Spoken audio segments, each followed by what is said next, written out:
Hello everyone, Archana is here. Welcome to the ninth session of presentation ICSE Class 10 Paper 2 Literature in English. In today's session, let us deal with the prose My Greatest Olympic Prize, written by Jesse Owens. My Greatest Olympic Prize is a true story of the writer's life and autobiographical account of Jesse Owens' experience of true friendship in the Berlin Olympics 1936, where he won 4 gold medals. Jesse Owens amazed the world by winning 4 gold medals at the 1936 Olympic Games in the 100 and 200-meter dashes, the broad jump, and the 400-meter relay. When this piece was originally published in October 1960, he was an extremely active member of the Alonius Youth Commission, which sponsors local committees dedicated to keeping youngsters active in sports and out of mischief. Liz Long, about whom he writes here, was killed in Sicily during World War II. In the build up to the 1936 Olympics in Berlin, Hitler had whipped up his favorite claim that Germans were a master race, destined to outperform other people in all spheres of human endeavor. Jesse Owens didn't pay much heed or attention to such xenophobic, racist, or nationalistic propaganda because he had trained very hard for 6 long years for this Olympic in mind. On his voyage to Germany, he dreamed of winning 1 or 2 medals in the games and returning home triumphantly. As a fresher in the Ohio State University a year ago, he had achieved a world record of 26:81 by 4. So, he was brimming with confidence as he headed for Berlin. Everyone expected him to return with laurels. Jesse Owens' confidence took a beating on seeing the tall German broad jumper by the name Luz Long. This unknown athlete hit an impressive 26 in the trial jump itself.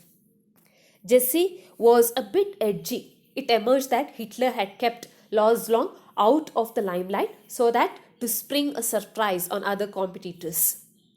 The thought of losing to Luz Long troubled Jesse Owens, particularly because it would bolster Hitler's claim of German racist superiority. After all, Jesse was a Negro and Luz Long belonged to the supposedly superior Aryan race. Jesse was determined to deny Hitler a chance to underscore his master race theory. Jesse Owens was livid from within. For an athlete entering a competition, anger can be a detriment. All coaches vouch for this. Jesse's affected his performance. On the first of the 3 qualifying jumps, he committed an infringement. The second attempt was even worse. Jesse was utterly unhappy with himself. Getting eliminated in the qualifying rounds would be disgraceful. He hadn't traveled 3,000 miles to embrace defeat even before beginning the fight. He murmured within. To vent his anger with himself, Jesse kicked the ground hard. At this point of time, he felt a hand on his shoulders. It was that of Luz Long. He had qualified in his first attempt itself. Luz shook Jesse's hands warmly. Luz introduced himself to Jesse. Luz knew Jesse was very disturbed after his 2 missed chances in the qualifying round of broad jump. He wanted to know what really was troubling his rival, a Negro from far off America. He wanted to instill the lost confidence of Jesse by some comforting words. Both of them had a friendly chat. Luz knew the pervasive air of Aryan supremacy in the arena was gnawing at Jesse's soul, making him jittery and disoriented. Luz was a tall, handsome German with an athletic body. Although he had a stint at the Nazi youth camp where the inmates are indoctrinated with the notion of belonging to a master race, Luz had largely ignored the toxic preaching of racial superiority. He conveyed that he was not anyone with inborn superiority, but just honest, hard-hitting athlete like his American Negro rival. Liz's words soothed the frayed nerves of Jesse. His anger and inner turmoil subsided. He went for his third and last attempt. Liz gave him a hint. He asked Jesse to draw a line a few inches behind the actual line. By starting off from this new line, Jesse could preempt any chance of overstepping and subsequent elimination from the contest. Liz knew Jesse was too good a jumper to be worried by a few inches of loss. The main event was scheduled for the next day, and Jesse could calmly sail into the final show if he managed to avoid another misstep. Liz's words swept all the remaining anxiety from Jesse's mind. He drew a line behind the board as suggested by Liz. He jumped and qualified, beating the qualifying mark by almost a foot. Jesse went to Liz's room in the evening to thank him. The two athletes spoke at length about their passion with sport, their life, and the world situation. A strong bond of friendship developed between Jesse and Liz. The next day was a day in which the two would clash, trying to outperform the other. However, Jesse knew Liz wanted him to put up his best, no matter if he lost out to him. It was a superlative feeling of sportsmanship and empathy.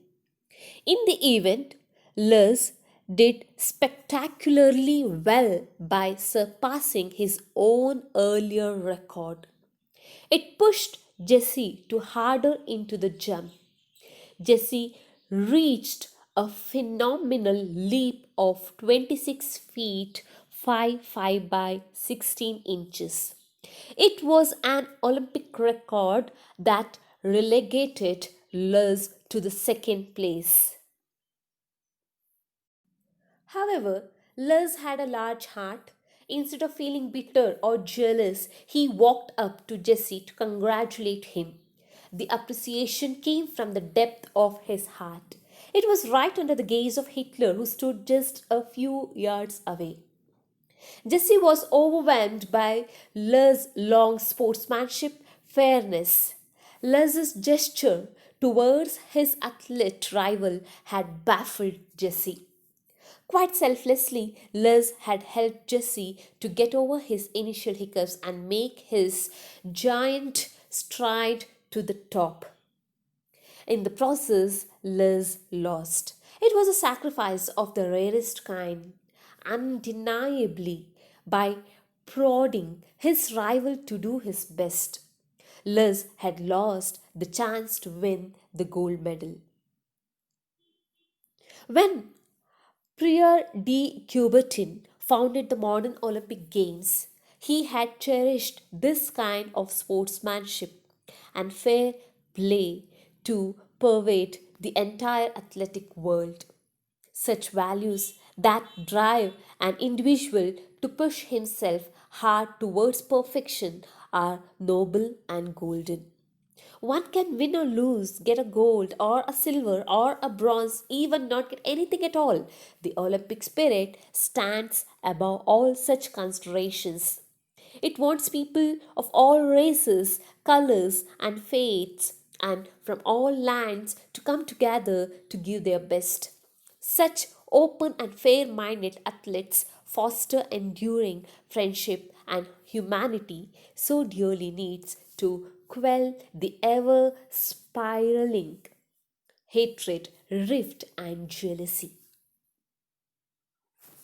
So, here, let's sum up the pros. My Greatest Olympic Prize is a true story of the writer's life and autobiographical account of Jesse Owens' experience of true friendship in the Berlin Olympics 1936, where he won 4 gold medals. The Chancellor of Germany, Adolf Hitler, was preparing with his performers to prove the superiority of the Aryan race by winning the most gold medals in the events. But Jesse Owens, an American Negro, had other plans in his mind. He was determined to prove Hitler's theory wrong by taking home one or two of those gold medals. And with that goal in mind, he had trained hard and disciplined himself for 6 years, moreover, a year before the grand event. Jesse set a world record of 26 feet 8 1 by 4 inches in running broad jump at his university. So everyone expected him to win that Olympic event easily. But when Jesse reached Berlin and went to the broad jump trials, he was surprised to see that a German athlete named Lars Long was hitting almost 26 feet at the practice leaps. He also came to know that Hitler had kept him under wraps, hoping to win the jump with him. Knowing Hitler's cunning ways, Jesse got angry and more determined to win the broad jump and to prove who was superior and who was not. But an angry athlete always makes mistakes. Jesse fouled in the first 2 trial leaps by taking off from several inches beyond the line. Then he thought bitterly, did I come 3,000 miles for this? To foul out of the trials and make a fool of myself? Jesse was clearly frustrated and kicked the ground in disgust. Suddenly, he felt a hand on his shoulder. The man was none other than his German rival in the broad jump, Lars Long, who had qualified for the finals on his first attempt. The friendly blue eyed man offered Jesse a firm handshake. Then Lurs encouraged him and suggested to leap from a few inches back of the broad. His tip helped Jesse eventually qualifying for his finals.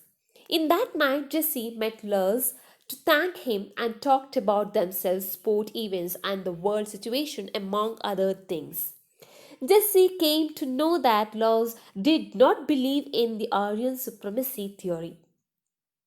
They became good friends after that conversation, and Lurs really wanted Jesse to do his best, even if that meant Jesse's winning.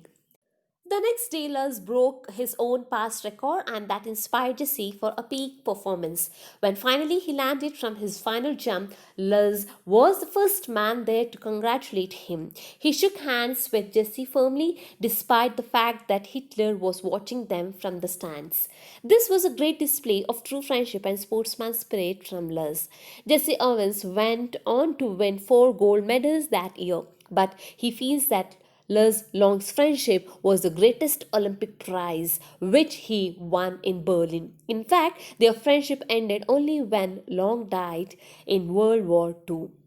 Owens adds a note after his story that Lars Long was a perfect example of the sportsman spirit that Pierre de Coubertin, founder of modern Olympic Games, had in mind when he said that taking part and fighting well is more important than winning or conquering. My Greatest Olympic Prize, a commentary on the story. As already told, the story is an autobiographical piece written in 1960 by the world famous athlete Jesse Owens. The title of the story refers to the friendship of Lars Long as the writer's greatest Olympic prize. Though he won 4 gold medals, the lifelong friendship was much bigger achievement for him. The story is set in the backdrop of Berlin Olympics 1936, where the writer first met his German rival in the broad jump, Lars Long, and they went on to become good friends. True friendship and true sportsmanship are the main themes of the story. The narration and language used are rather simple and straightforward. The author has been able to draw the two main characters well. Jesse has been a motivated athlete determined to prove his worth. On the other hand, Les Long represents the epitome of true friendship. With his friendly blue eyes and firm handshakes, he has shown great character in encouraging and helping his rival in difficult situations. Hitler is shown as a proud and prejudiced administrator with his wily ways to prove his race superior. Jesse went on to prove him wrong, but all this wouldn't have been possible without the broad mindedness of Les Long. My Greatest Olympic Prize has been one of the most honest memoirs in English literature. It boosts one's belief in essential human goodness. Anger affects one's performance. Jesse Owens had been preparing and training himself for the Olympic Games. He was sure of winning some medals. He developed a feeling of anger when he came across Hitler's theory of Aryan supremacy. Hitler's beliefs that Germans were the purest Aryans, and his way of demotivating others occupied Jesse's mind. His feeling was further aggravated when he saw Lars Long, a German athlete who was kept secret by Hitler. Lars qualified in the trials in his first attempt. However, since all these feelings preoccupied Owen's mind, his complete focus was not in winning the game. His anger affected his performance, and as a result, he fouled in his first attempt. Anger does not bode well for an athlete as it distracts focus. The same happened with Jesse in the second attempt too. He fouled in his second attempt by jumping beyond the start off line. However, he was able to qualify after Les gave him a piece of advice. He suggested Owens to draw a line a few inches beyond the broad and aim at taking off from that line. His advice reassured Owens and helped him qualify in the men's long jump without fouling. So here we have winded up the pros. Here is an amazing video of Owens and Long competing at the 1936 Berlin Games. Just have a look.